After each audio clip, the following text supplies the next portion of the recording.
आज का हमारा चैप्टर है एंडोप्लाज्मिक रेटिकुलम, जिसे हम ईआर के नाम से जानते हैं। एंडोप्लाज्मिक रेटिकुलम यूकेरियोटिक कोशिका में दोहरी झिल्ली युक्त पाया जाने वाला एक कोशिकांग है। और हम इस कोशिकांग पर हम पहले के जो जितने वीडियो हैं उसमें हमने कई कोशिकांग पर चर्चा की है। माइटोकॉन्ड्रिया हम पढ़ चुके हैं, क्लोरोप्लास्ट के वीडियो, साथ ही लाइसोसोम का वीडियो अवेलेबल है चैनल पे। एंडोप्लाज्मिक रेटिकुलम कोशिका का कंकाल तंत्र के नाम से जाना जाता है और एक तरह से उसका एंडोस्केलेटन बनाता है। और ये दोहरी झिल्लियों डबल मेम्ब्रेन कंटेनिंग ऑर्गेनेल है। तो आज हम इस पे चर्चा करेंगे क्योंकि यह ट्रांसपोर्टेशन का, चाहे वो इसमें जो एक्सोसाइटोसिस प्रोसेस जो होता है उसका सबसे अहम कड़ी है। प्रोटीन सिंथेसिस, एंजाइम का संश्लेषण ट्रांसपोर्टेशन, चाहे वो को ट्रांसलेशन हो चाहे वो पोस्ट ट्रांसलेशन हो, इन सब की महत्वपूर्ण भूमिका निभाता है। यह न्यूक्लियस और प्लाज्मा मेम्ब्रेन के बीच की एक कड़ी है। तो आइए हम देखते हैं आज इसमें एंडोप्लाज्मिक रेटिकुलम के बारे में। इस जैसा कि इस चित्र में बताया गया है, यहां सेंटर में बीच में न्यूक्लियस जो है वो इसमें दिखाई दे रहा है। और इस न्यूक्लियस के चारों तरफ यदि हम देख, या न्यूक्लियोलस सेंटर में रेड में जो दिखा रहा है वो है केंद्रिका, न्यूक्लियस के अंदर इसको डिजाइन दिखाया गया है। और ये न्यूक्लियस की एक डबल मेम्ब्रेन ऑर्गेनेल है और जिसमें यहां पर कई छिद्र दिखाई दे रहे हैं जिसे हम न्यूक्लियर पोर कहते हैं।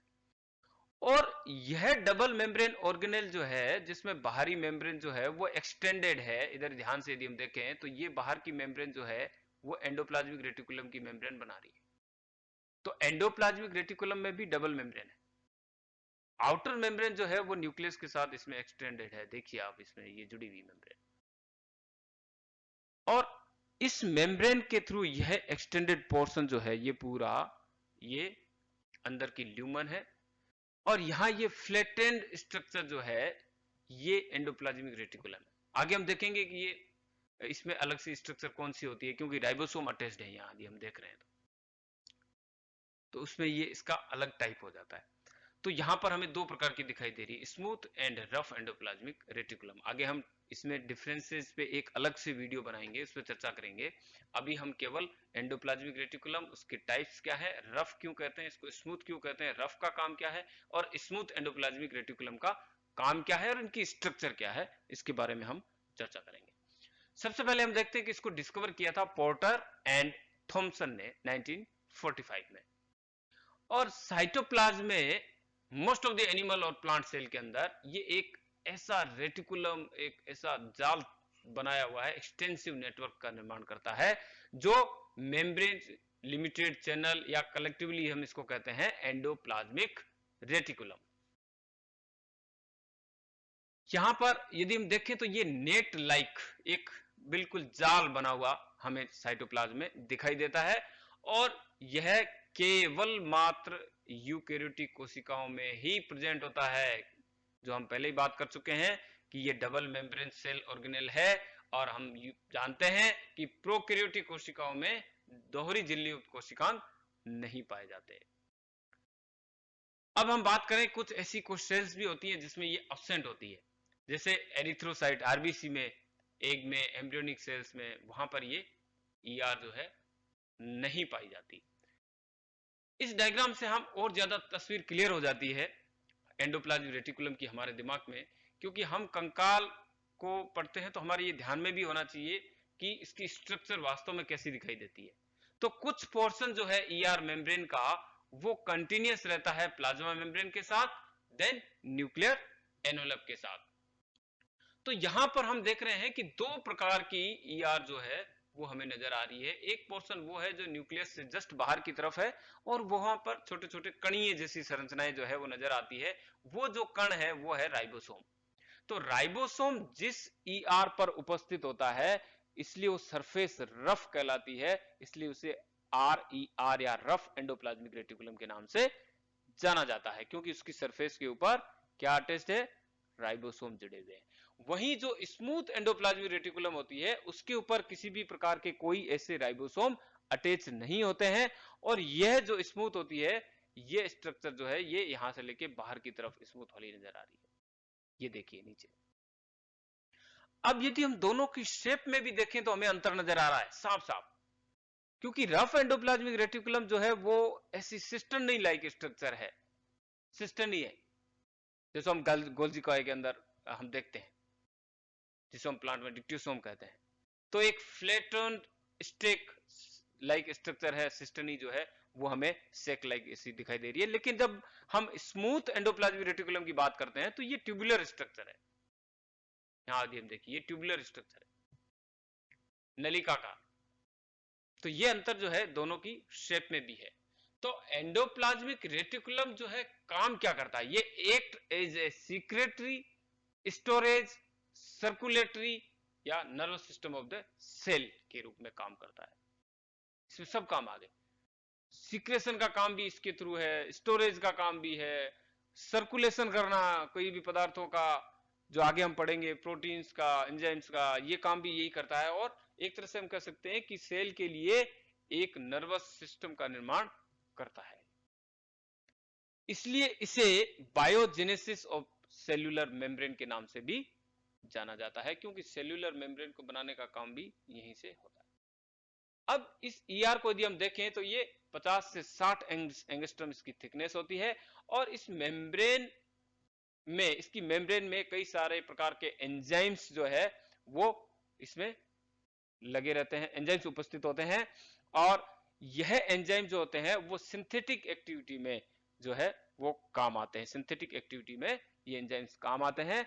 और most of the enzymes important कौन कौन से हैं, esterase, esterases, NADH, cytochrome C reductase, NADH, diaphorase, और glucose 6 phosphatase, magnesium ion activated ATPase, ये मुख्य मुख्य एंजाइम जो है वो इसमें उपस्थित रहते हैं।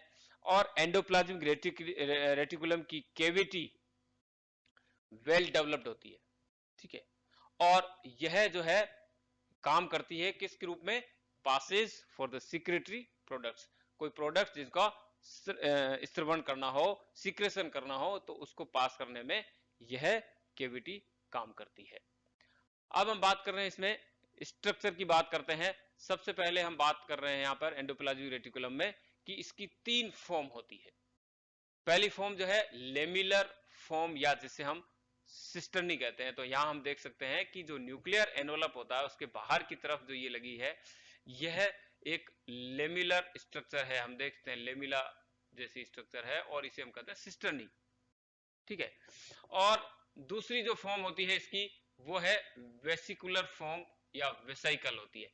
वेसाइकल जो होती है most of the smooth endoplasmic reticulum जो है, इससे वेसाइकल फॉर्म में, कि ट्यूबुलर फॉर्म होती है और यहां से जो निकलती है वो वेसाइकल फॉर्म में निकलती है, तो ये वेसिकुलर फॉर्म कहलाती है। और तीसरी जो है वो है ट्यूबुलर फॉर्म, ट्यूब्यूल्स, जो कि खुद endoplasmic reticulum, smooth endoplasmic reticulum बनी होती है।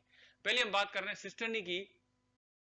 तो यहां हम देख सकते हैं कि रफ एंडोप्लाज्मिक रेटिकुलम जो होता है वो सिस्टर्नी इसमें उपस्थित होती है। और ये जो है सिंथेटिक रोल होता है इनका, कि संश्लेषणात्मक, कोशिका के अंदर संश्लेषणात्मक एक जो क्रियाविधि होती है उसका, उसमें इसका मुख्य रोल होता है। दूसरा जो है वो हम देख रहे हैं इसमें कि सिस्टर्नी जो होती है वो काफी लॉन्ग होती है, फ्लैटेंड होती है, सपाट होती है, सेक लाइक स्ट्रक्चर। यदि आप देखिए यहाँ पे, यदि हम ध्यान से डायग्राम देखेंगे तो ये सेक लाइक स्ट्रक्चर बनाती है, ठीक है। और ये एक अनब्रांच्ड ट्यूब्यूल्स होती है जिसका डायमीटर 40 से लेके 50 माइक्रोमीटर तक होता है। तो ये ट्यूबुलर स्ट्रक्चर नहीं है, जहां ये ट्यूबुलर देखते हैं तो ये स्ट्रक्चर यहाँ सिस्टर्नी नहीं है। Cisternae sac like structure, flattened structure, nuclear membrane के जस्ट बाहर उपस्थित होती है, और ये पैरेलल एक दूसरे से बंडल या स्टेक्स जो है वो बनाने का काम करती है। दूसरा जो है वो है vesicle form. Vesicle form oval membrane bound vacuolar structure होती है, और इसका डायमीटर 25 से 500 माइक्रोमीटर होता है, और ये एक्चुअल में आइसोलेटेड फॉर्म में होती है, और ये साइटोप्लाज्म के अंदर उपस्थित होती है। तो ट्यूबुलर फॉर्म जो होती है इसी से निकलती है, और ऐसी वेक्यूल्स जो होती है, सिंगल वेक्यूल जो है वो साइटोप्लाज्म में बिखरी हुई रहती है, वहां उपस्थित होती है। तो सेल्स के अंदर ये पाई जाती है और मोस्ट ऑफ दी एससीआर के अंदर, जैसे हम बात कर चुके हैं पहले, कि वहां से ये उत्पन्न होती है। अब हम तीसरी फॉर्म जो है वो उसकी बात कर रहे हैं, वो है ट्यूब्यूल्स। ट्यूब्यूल्स जो है वो ट्यूबुलर स्ट्रक्चर जिसे हम देखते हैं वो ब्रांच्ड या शाखित संरचना होती है, जो कि इसका पूरा एक जाल तंत्र जो है उसका निर्माण करती है, और ये जुड़ी रहती है सिस्टनी और वेसिकल से। तो यहां हम बात कर रहे हैं इस स्मूथ एंडोप्लाज्मिक रेटिकुलम जो ट्यूबुलर फॉर्म में यहां पर उपस्थित है, और ये इसके बाहर की तरफ जुड़ी हुई है। तो ये जो तीन जो मेन प्रकार है, जिसमें हमने देखा कि जो ट्यूबुलर जो स्ट्रक्चर होती है ये ईआर को बनाती है, और ये एससीआर में उपस्थित होती है, डायनेमिक स्ट्रक्चर होती है, और इसके साथ कई मेम्ब्रेन के मूवमेंट्स जो होते हैं वो अटैच रहते हैं, जुड़े रहते हैं। फ्यूजन का काम ये मेम्ब्रेन के बीच में वो इसी के थ्रू होता है। और अब हम बात करते हैं इसके टाइप्स के ऊपर। दो मुख्य टाइप है। पहला हम देखते हैं इसमें स्मूथ एंडोप्लाज्मिक रेटिकुलम। स्मूथ का मतलब चिकनी सतह होती है, ऐसी एंडोप्लाज्मिक रेटिकुलम जिसकी सरफेस जो होती है वो स्मूथ हो, चिकनी हो, ए ग्रेन्युलर हो। ठीक है, तो ए ग्रेन्युलर एंडोप्लाज्मिक रेटिकुलम के नाम से ये जानी जाती है। दूसरा, इसकी वाल जो है वो बहुत चिकनी होती है, क्योंकि इसके ऊपर राइबोसोम अटैच नहीं होते हैं। ये हम देख रहे हैं, इसकी ये जो चिकनी वॉल है, इसकी कहीं भी कोई कणीय संरचना इसके ऊपर उपस्थित नहीं है, इसलिए इसको स्मूथ एंडोप्लाज्मिक रेटिकुलम के नाम से जानते हैं। और यह जो स्मूथ टाइप है एंडोप्लाज्मिक रेटिकुलम का, ये मोस्ट ऑफ दी उन कोशिकाओं में होता है जिन कोशिकाओं में लिपिड का मेटाबॉलिज्म होता हो, यानी कि उसके अंदर स्टेरॉइड हार्मोन्स वगैरह, ग्लाइकोजेंस का इनका सिंथेसिस होता हो, ये कोलेस्ट्रॉल का सिंथेसिस होता हो। तो ये जितनी भी सेल्स होती है इनमें ये अधिकतर एससीआर होती है। तो अधिकतर एनिमल सेल्स जो होती हैं उसके अंदर ये स्मूथ एंडोप्लाज्मिक रेटिकुलम की संख्या ज्यादा होती है। दूसरा जो टाइप हम बात कर रहे हैं वो है rough endoplasmic reticulum. Rough endoplasmic reticulum जो होता है जिसकी सरफेस रफ होती है, क्योंकि इसके ऊपर राइबोसोम अटैच होते हैं। यहाँ हम डायग्राम में देख सकते हैं, यहाँ पर कई कणीय संरचना ये नजर आ रही है। ये सारे कण जो है ये क्या है, राइबोसोम्स है। ठीक है, और राइबोसोम हम जानते हैं टिनी पार्टिकल्स होते हैं। ठीक है, और अब यूकेरियोटिक कोशिकाओं में हम देखते हैं कि ये 80s टाइप के पाए जाते हैं, और वहाँ प्रोकैरियोट्स में 70s प्रकार के राइबोसोम होते हैं। तो राइबोसोम इसकी सरफेस पे अटैच रहते हैं, और ये बात हमें ध्यान में रखनी चाहिए कि जब राइबोसोम इसकी सरफेस पे अटैच है, इसका मतलब प्रोटीन संश्लेषण का सीधा सीधा संबंध जो है वो इससे है। तो यहाँ ये साइट प्रदान करता है, यह रफ एंडोप्लाज्मिक रेटिकुलम राइबोसोम्स को, कि वहां पर ये आकर के अटैच होते हैं, चाहे वो पोलिसोम्स के रूप में हो। और ये जो प्रोटीन सिंथेसिस होता है, ये प्रोटीन सिंथेसिस जिसमें ये प्रोटीन्स जो होते हैं वो भी इस एंडोप्लाज्मिक रेटिकुलम की ल्यूमन में छोड़ दिए जाते हैं, और वहां से ये ट्रांसपोर्ट होकर के गोल्जी बॉडी की थ्रू ये सेल के अंदर या बाहर की तरफ सीक्रेट होते हैं। अब राइबोसोम स्पेसिफिक है, ट्रांसमेम्ब्रेन ग्लाइकोप्रोटीन्स भी इसमें पाए जाते हैं, जिसे राइबोफोरिन्स कहते हैं, क्योंकि कुछ ऐसे राइबोसोम जो है वो इसमें जुड़े हुए रहते हैं, जिससे हम ये राइबोफोरिन फर्स्ट एंड सेकंड कहते हैं। ठीक है, और ये जो होते हैं ये पॉलीपेप्टाइड सिंथेसिस के का काम करते हैं, जैसा कि अभी हम इसमें डिस्कस कर रहे थे। अब है इसमें कि रफ एंडोप्लाज्मिक रेटिकुलम उन सेल्स में पाया जाता है जहां पर प्रोटीन सिंथेसिस जो है बहुत ज्यादा एक्टिव होता है। अब हम बात कर रहे हैं इसके फंक्शंस की। फंक्शंस में यदि हम देखें, एसईआर स्मूथ एंडोप्लाज्मिक रेटिकुलम जो है लिपिड मेटाबॉलिज्म में ये इन्वॉल्व रहता है, और जिसमें कैटाबॉलिज्म एनाबॉलिज्म दोनों होता है। इसमें कई प्रकार के फॉस्फोलिपिड्स, कोलेस्ट्रॉल, स्टेरॉइड्स इत्यादि का सिंथेसिस होता है। नेक्स्ट जो है वो है ग्लाइकोजिनोलाइसिस। ग्लाइकोजिनोलाइसिस जिसमें डिग्रेडेशन ऑफ ग्लाइकोजन का डिग्रेडेशन करना, और ये ग्लाइकोजेशन का पोलिमराइजेशन होता है साइटोसोल में, तो वो काम जो है वो भी एंडोप्लाज्मिक रेटिकुलम करती है। साथ ही ड्रग्स को डिटॉक्सिफाई करने का काम भी एंडोप्लाज्मिक रेटिकुलम पे होता है with the help of cytochrome P450। ठीक है, इसके साथ मैकेनिकल सपोर्ट भी ये प्रदान करता है, क्योंकि यहां पर ये एक ऐसा जाल तंत्र बनाता है जो कोलोइडल साइटोप्लाज्मिक मैट्रिक्स के अंदर उसमें ये प्रोवाइड करता है, मैकेनिकल सपोर्ट जो है उसको प्रोवाइड करता है। Exchange of molecules by the process of osmosis. तो ऑस्मोसिस, डिफ्यूजन या एक्टिव ट्रांसपोर्ट जो होता है वो सारा इन्हीं मेम्ब्रेन के थ्रू जो है, एंडोप्लाज्मिक मेम्ब्रेन के थ्रू होता है। तो मॉलिक्यूल्स को एक्सचेंज करना, ट्रांसपोर्ट करने का काम जो है वो भी एंडोप्लाज्मिक रेटिकुलम के थ्रू होता है। तो यह जो है एंडोप्लाज्मिक जो इसकी जो मेम्ब्रेन सिस्टम है, तो मेन कंपोनेंट जो है वो ये होता है अंदर की मेम्ब्रेन सिस्टम का, इसलिए इसको साइटोप्लाज्मिक वेक्यूलर सिस्टम के नाम से भी जाना जाता है, या फिर इसको साइटोकेविटी नेटवर्क के नाम से भी जाना जाता है। तो इसके साथ साथ एंडोप्लाज्मिक रेटिकुलम जो होता है वो एंजाइमेटिक रिएक्शंस के लिए एक सरफेस एरिया भी प्रदान करता है या उसको इंक्रीज करने का काम करता है। नेक्स्ट फंक्शन यदि हम देखें तो एंडोप्लाज्मिक रेटिकुलम जो है वो एक तरह से इंट्रासेल्युलर सर्कुलेटरी सिस्टम को निर्माण करता है या ट्रांसपोर्टिंग का निर्माण करता है, सिस्टम का निर्माण करता है। ये कैसे? ये हम देख रहे हैं कि जो ही प्रोटीन सिंथेसिस होता है, यदि राइबोसोम RER के ऊपर राइबोसोम अटैच है, वहां यदि प्रोटीन सिंथेसिस होता है तो वो प्रोटीन जो है वो एंडोप्लाज्मिक रेटिकुलम की ल्यूमन के थ्रू ट्रांसपोर्ट होकर के या सेल के अंदर, यानी कि प्रोटीन सिंथेसिस के साथ साथ को ट्रांसलेशन जो बाहर की तरफ ये एक्सपोर्ट हो सकता है, या इसके प्रोटीन सिंथेसिस के बाद में पोस्ट ट्रांसलेशन भी हो सकता है। तो ये प्रोटीन सोर्टिंग होती है जिसमें ये एंजाइम्स या प्रोटीन का ट्रांसपोर्टेशन करना। इसके साथ ही ये प्रोटीन सोर्टिंग की हम बात की, उसमें इसका महत्वपूर्ण रोल होता है। तो यहाँ पर प्रोटीन जो ही बनेगा देन फ्यूज होगा और ये गोल्जी कॉम्प्लेक्स के थ्रू ट्रांसपोर्टेशन होता है।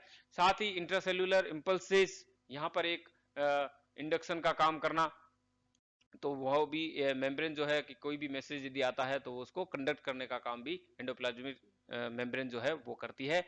और ये नई जो न्यूक्लियर की एनवलप जो होता है मेम्ब्रेन बनाने का काम भी एंडोप्लाज्मिक रेटिकुलम करता है। नया जैसे सेल डिवीजन होता है उसके तुरंत बाद जो है वो न्यूक्लियर एनवलप में हेल्प करना, बनाना।